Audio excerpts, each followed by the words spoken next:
नमस्कार बच्चों, पहले हमने पढ़ा था अतीत का भार। भारत की खोज पुस्तक में से अहमदनगर किले का पार्ट था वो जो। अब इसी का दूसरा पार्ट है अतीत का दबाव। अतीत का दबाव पहले हमने थोड़ा बहुत पढ़ लिया था, लेकिन एक बार आज फिर रिवीजन कर लेते हैं। फिर इसके बारे में अतीत का भार और अतीत का दबाव के बारे में क्वेश्चन आंसर जो बनते हैं उन सभी को भी समझेंगे। अतीत का दबाव। दबाव भला हो या बुरा हो, दोनों तरह अभिभूत करता है। अभिभूत होता है वश में किया हुआ, यानी किसी चीज को वश में कर लेना। कहते हैं कि किसी चीज का कोई रिजल्ट होता है वो अच्छा भी होता है और बुरा भी होता है। तो जो अतीत का समय था, जो अतीत का दबाव था, वो भला भी था और बुरा भी था, यानी उनके पॉजिटिव भी गुण थे और नेगेटिव भी थे। कभी कभी यह दबाव दम घोटू होता है। नेहरू जी लिखते हैं कि कभी कभी यह इतना ज्यादा दबाव बढ़ जाता है कि यह दम घुटने लगता है इससे, खास तौर पर उन लोगों के लिए जिनकी जड़ें बहुत ही पुरानी सभ्यताओं में होती हैं, मसलन भारत और चीन की सभ्यताएं। जैसे कि हमारे भारत में कई सभ्यताओं का हुआ है, सिंधु सभ्यता, चीन की सभ्यताएं, भारत की सभ्यताएं, ये सभी अलग अलग प्रकार से सभ्यताएं हुई है। आखिर मेरी विरासत क्या है? पंडित जी लिखते हैं कि मेरी विरासत क्या है, मैं किन बातों का उत्तराधिकारी हूँ। कहते हैं कि मुझे इस संसार में आने के बाद जो विरासत मुझे मिली है, मेरे जो भी मुझे संस्कार मिले हैं, जो भी इस देश में रहते हुए मुझे जिन बातों का समझ मुझे मिली है, क्या मैं उन बातों का उत्तराधिकारी हूँ? क्या उन सब का जिसे मानवता ने दसियों हजारों साल के दौरान हासिल किया है, उसकी विजयों के उल्लास का, उसकी जो जीत होती है उसके खुशी का, उसकी पराजयों की दुख का, उसके हार की दुख का, यंत्रणा का, मानव के उन हैरत अंगेज साहसिक कार्यों का जिनकी शुरुआत युगों पहले हुई थी। यानी मनुष्यों के हैरान करने वाले ऐसे साहसिक कार्य जिनकी शुरुआत की 5 साल पहले हो चुकी है, जो अब भी जारी है और हमें आकर्षित करती है।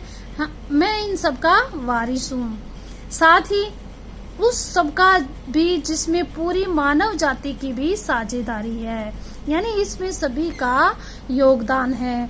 हम भारतवासियों की विरासत में एक खास बात ये है जो अनोखी नहीं है, क्योंकि कोई व्यक्ति औरों से एक कदम अलग नहीं होता।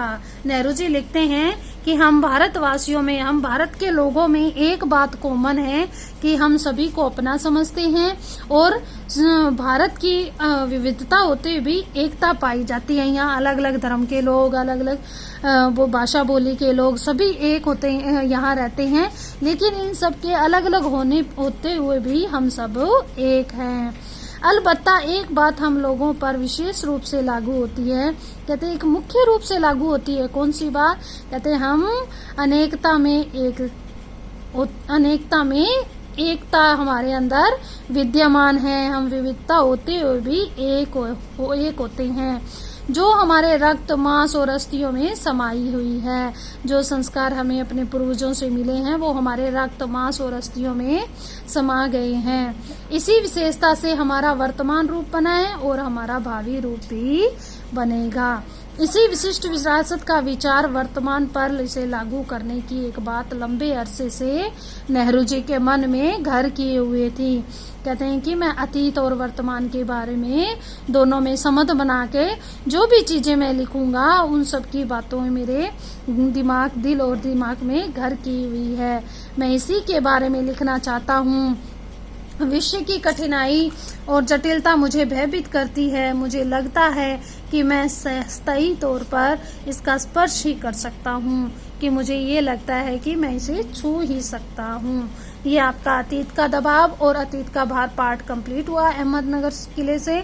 इसके छोटे क्वेश्चन हैं वो एक बार थोड़ा सा समझ लेते हैं। बड़े क्वेश्चन भी है और छोटे क्वेश्चन है, दोनों प्रकार के क्वेश्चन आपको दिए जाएंगे। छोटे क्वेश्चन है, भारत की खोज पुस्तक के लेखक कौन है?